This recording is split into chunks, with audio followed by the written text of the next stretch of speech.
Hello friends, welcome to physical science पेफी classes. Friends, आज मैं आप लोगों को एक चीज़ बताऊंगा कि आप लोगों को फॉर्म जो है, बहुत सारे लोगों को डाउट है कि क्या क्या ऑप्शन चूज़ करना है, क्या क्या अपलोड करना है आपको बिहार वाले फॉर्म में, जो कि टीजीटी का फॉर्म निकला है 9 to 10 के लिए। और साथ ही साथ यह भी बताऊंगा कि आपकी स्ट्रेटजी क्या होगी लास्ट 15 डेज़ में, कि आप क्या तैयारी अभी करना है आपको। बिकॉज आप लोगों के पास अभी 20 दिन का टाइम है। 20 दिन के टाइम में आपको क्या करना है जिससे कि आप अच्छे से मार्क्स स्कोर कर पाएँ और अपना मेरिट में जगह फिक्स कर पाएँ। तो देखिए फ्रेंड्स, जो आप लोगों का एक तरीके से मैं पहले कमेंट ले लेता हूँ कि कमेंट्स आप लोगों के बहुत सारे आए हैं। तो सबसे पहले मैं एक चीज़ कमेंट आप लोगों का वो कर लेता हूँ।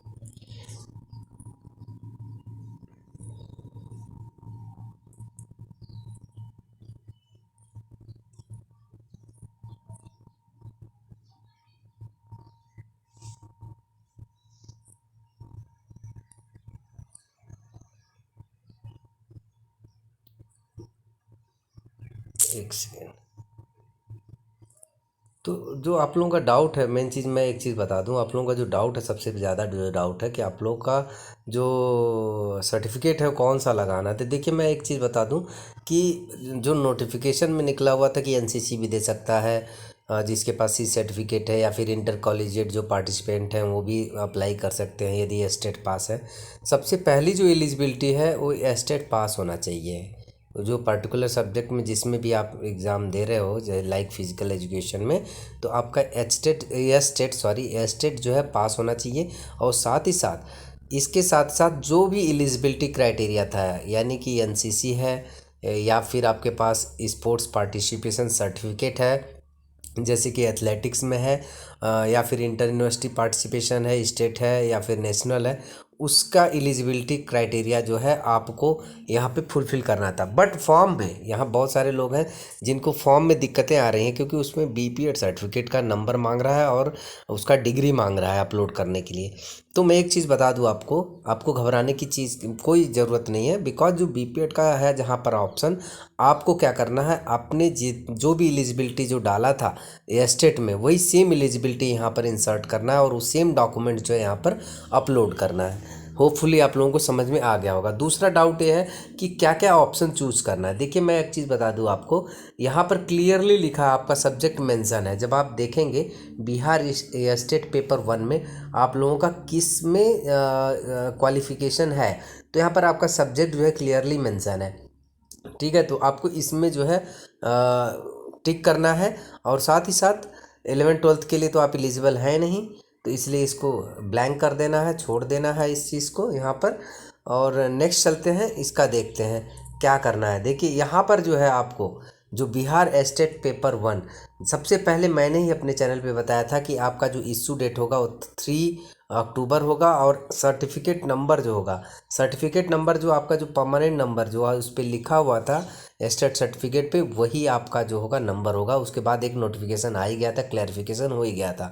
तो आपको यहाँ पर क्या करना है, इस चीज़ को नंबर लिखना था और आपका अपलोड करना था जो भी आपका सर्टिफिकेट था। यहाँ पर क्लियरली लिखा है फ्रेंड्स। देखिए, यहाँ पर आपको कन्फ्यूजन हो सकता है क्योंकि यहाँ पर लिखा हुआ है आपका सब्जेक्ट जो है बीपीएड। तो आपको क्या करना है, जो अन्य वाला, इसके नीचे एक कॉलम होगा अन्य का, तो उसके अन्य पे आपको टिक करना है। ठीक है, या संबंध, इस पे भी आप अगर टिक कर देते हैं तो कोई मतलब परेशानी की बात नहीं है, क्योंकि संबंधित वर्ग के संबंधित सभी विषयों के लिए है।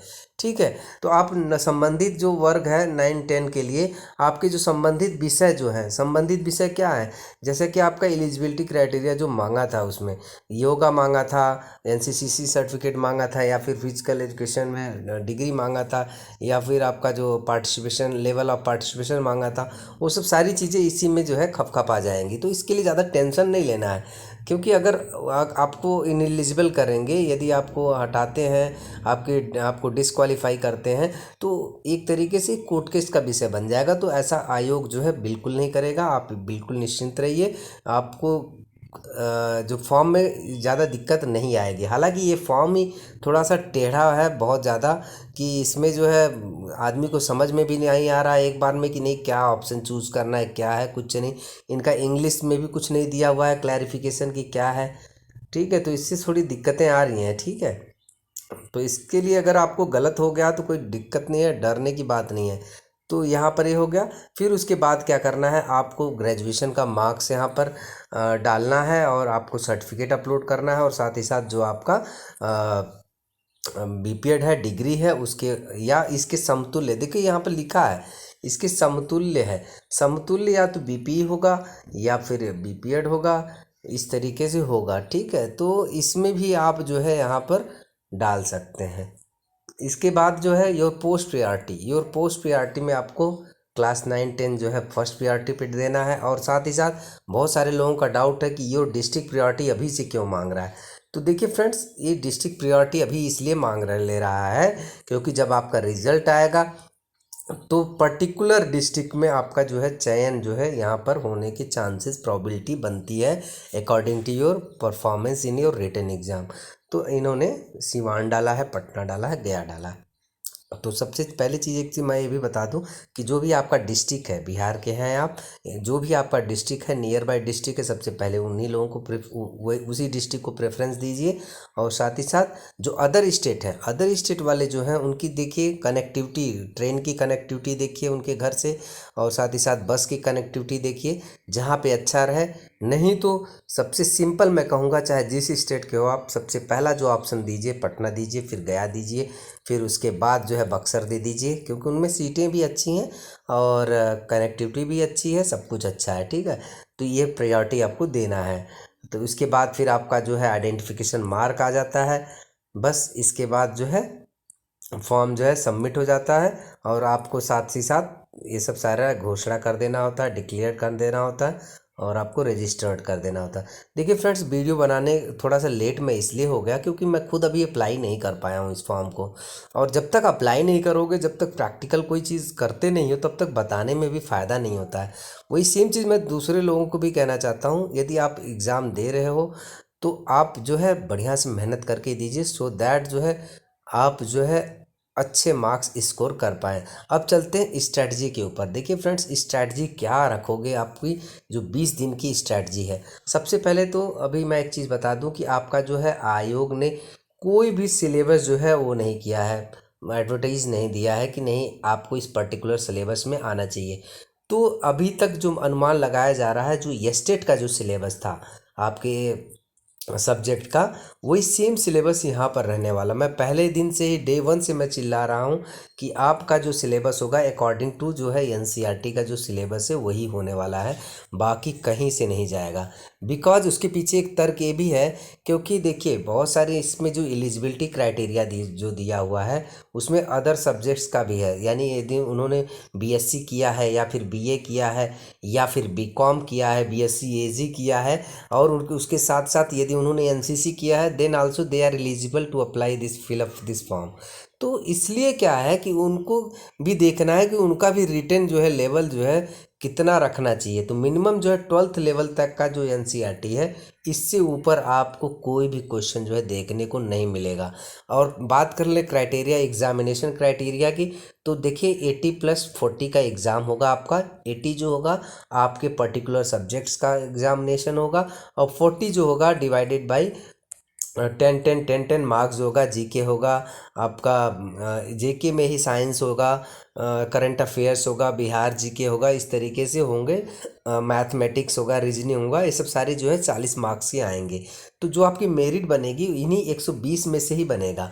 बाकी जो हिंदी और इंग्लिश का जो क्वालिफाइंग पार्ट है वो डजेंट मैटर, उस पर ज़्यादा ध्यान नहीं देना, बहुत ईजी आता है, आराम से आप 100, अगर मान लीजिए 30 क्वेश्चन आता है तो आराम से आप जो है 15 से 20 नंबर आराम से कर लेंगे, उसके लिए ज़्यादा टेंशन नहीं लेना है। तो ज़्यादातर फोकस जो आपको करना है वो 120 मार्क्स के लिए करना है, और कोशिश ये करना है कि आपके जो है मार्क्स जो आना चाहिए 90 से 100 के बीच में मिनिमम जो आना चाहिए, यदि आप यूआर कैटेगरी में फॉल करते हैं। नहीं तो जब रिजल्ट आएगा फ्रेंड्स, आप देखिएगा या फिर स्क्रीनशॉट ले लीजिएगा कि मैंने क्या बोला है। इतना साल का तजुर्बा है मेरे पास, एक्सपीरियंस है कि यूआर कैटेगरी का कितना जो है मैक्सिमम जो है कट ऑफ जो है जाने के चांसेस हैं। तो यदि आप 90 से 95 के बीच में अगर आप स्कोर करते हैं, then you will be in the safe zone. तो आपको अभी से मैं बता दे रहा हूँ कि 120 में 90 से 95 नंबर लाना बहुत ज़्यादा हरकुलियन नहीं है। आप आराम से 80 में से अगर अगर 11-12 की अगर बुक अगर आप सबसे अच्छी तरीके से अगर आपने पढ़ लिया है, 2-3 बार अच्छे से रिवाइज कर लिया है, तो आराम से आप, मैं बता रहा हूँ, 75 से 80 नंबर पूरे में पूरे ले आ सकते हैं। क्योंकि सारे क्वेश्चन जो होंगे, देखिए जो प्रीवियस जो एग्ज़ाम है, मैं इसलिए बोल रहा हूँ क्योंकि जो अभी TRE 1 का जो एग्ज़ाम हुआ था, टीचर रिक्रूटमेंट एग्ज़ाम, जो फर्स्ट फेज़ का एग्ज़ाम था, उसका जो सिलेबस मैंने देखा था और जो क्वेश्चन पैटर्न देखा था, as per the guideline of NCERT 11-12 का ही था। उसके परे जो है कहीं कोई क्वेश्चन ही नहीं गया था। तो इसलिए मैं बता रहा हूँ कि जो BPSC जो एग्ज़ाम जो कंडक्ट करा रहा है, हूबहू आप मान के चलिए कि वही सेम पैटर्न होगा एज पर द 11-12 सिलेबस। तो आप लोगों से यही एक रिक्वेस्ट है कि यदि अभी भी, अब आप यदि 11-12 की बुक नहीं खरीदे हैं या नहीं पढ़ रहे हैं, तो आप सब कुछ छोड़कर केवल 11-12 की बुक बार बार पढ़िए और उसी में से क्वेश्चन जो है आएगा। अगला जो टास्क होगा, मेरा जो टास्क होगा, मैं आपको 10 जो है सेट पेपर लेकर आऊँगा, 10 मॉडल पेपर दूंगा अभी अपने चैनल के माध्यम से, जिसमें आपका जो है एक एक चैप्टर जो है मैं कवर करूँगा। अगर मान लीजिए 20 चैप्टर है, तो 20 चैप्टर से सारे एक एक चैप्टर जो है मैं एक एक चैप्टर वाइज जो है मैं आपको जो है क्वेश्चन जो है पुटअप करूँगा। और जो इम्पॉर्टेंट क्वेश्चन है, जो एग्ज़ाम पॉइंट ऑफ व्यू से बहुत ज़्यादा इम्पॉर्टेंट है, वही सेम क्वेश्चन मैं यहाँ पर आप लोगों को लाऊंगा, सो दैट जो है आपका एक तरीके से कंसेप्ट भी क्लियर हो, आपका फैक्चुअल नॉलेज इन्हांस हो, और साथ ही साथ आप जो है स्कोर जो है अच्छा कर पाएँ।